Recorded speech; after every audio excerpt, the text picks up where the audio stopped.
The Bible in a Year, Day 63, Deuteronomy 5 and 6. Moses summoned all Israel and said to them, Hear, O Israel, the statutes and ordinances which I proclaim in your hearing this day, that you may learn them and take care to observe them. The Lord our God made a covenant with us at Horeb, not with our ancestors did the Lord make this covenant, but with us, all of us who are alive here this day. Face to face, the Lord spoke with you on the mountain from the midst of the fire, while I was standing between the Lord and you at that time to announce to you these words of the Lord, since you were afraid of the fire and would not go up the mountain. I am the Lord your God, who brought you out of the land of Egypt, out of the house of slavery. You shall not have any other gods before me. You shall not make for yourself an idol or a likeness of anything in the heavens or above, on the earth below, or the waters beneath the earth. You shall not bow down to them and before them and serve them. For I, the Lord your God, am a jealous God, bringing punishments for their parents' wickedness on the children of those who hate me, down to the third and fourth generation, but showing love down to the 1,000th generation of those who love me and keep my commandments. You shall not invoke the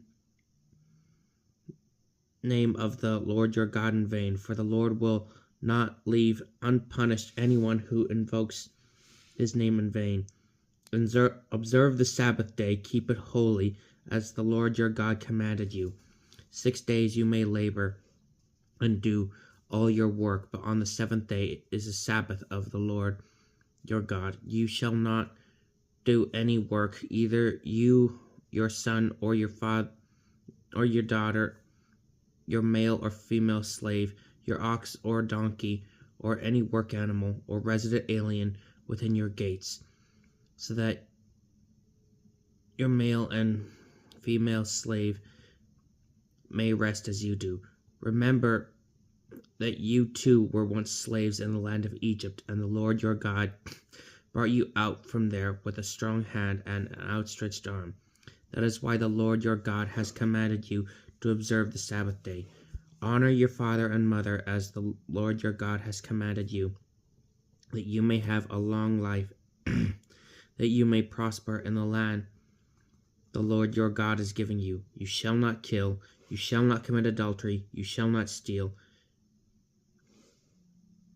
you shall not bear dishonest witness against your neighbor, you shall not covet your neighbor's wife, you shall not desire your neighbor's house or field, or his male or female slave, or his ox or donkey, or anything that belongs to your neighbor.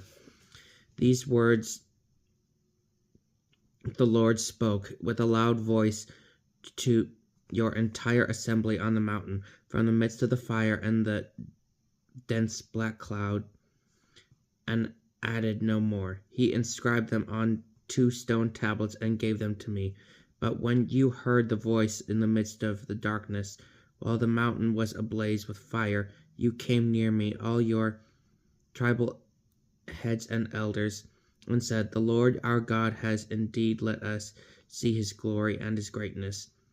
And we have heard his voice from the midst of the fire. Today we have found out that God may speak to a mortal, and that person may still live.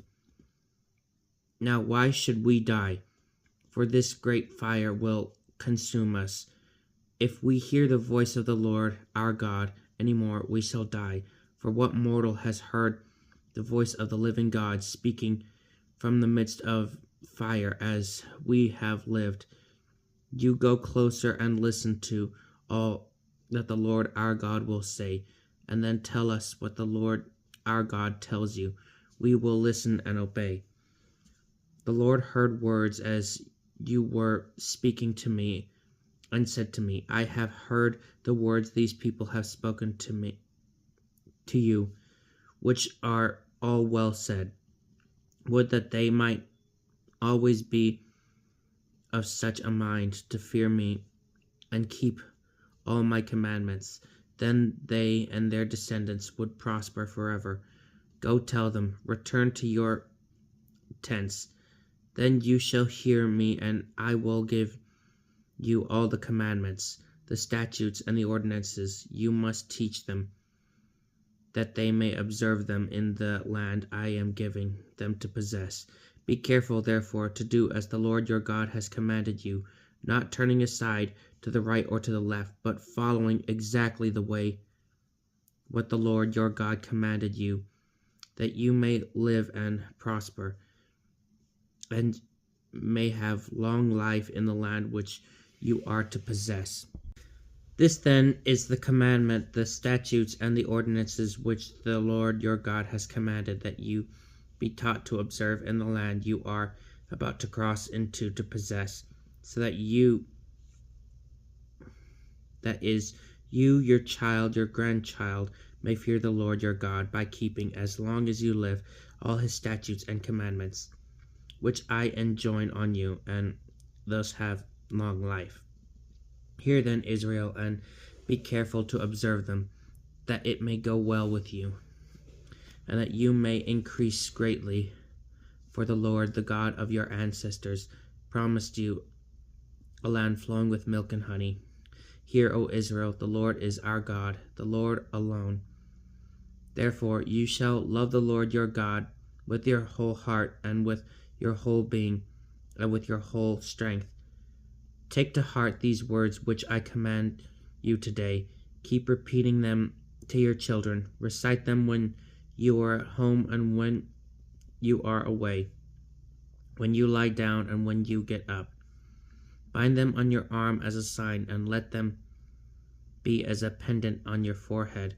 Write them on the doorposts of your houses and on your gates. When the Lord your God brings you into the land which he swore to your ancestors, to Abraham, Isaac, and Jacob, that he would give you a land with fine large cities that you did not build, with houses full of goods of all sorts that you did not garner, with cisterns that you did not dig, with vineyards and olive groves that you did not plant.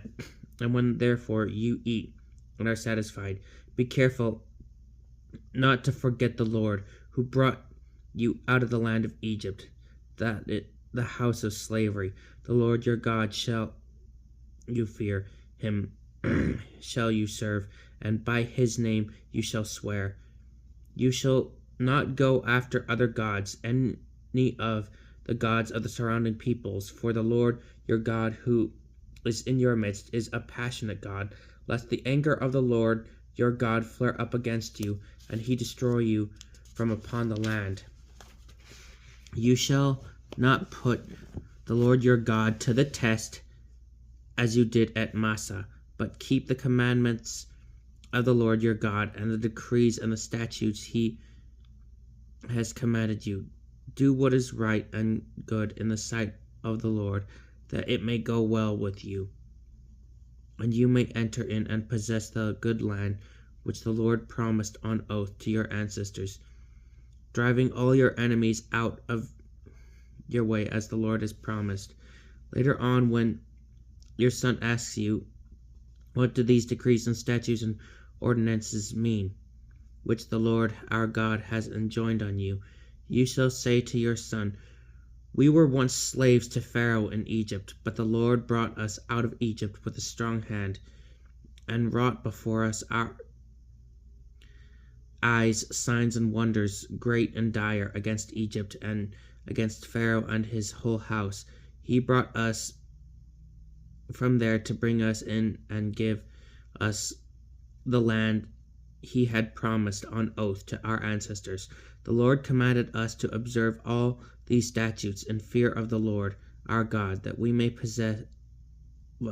may always have as a good life as we have today. This is our justice before the Lord our God, to observe carefully this whole commandment he has enjoined on us. This is the word of the Lord.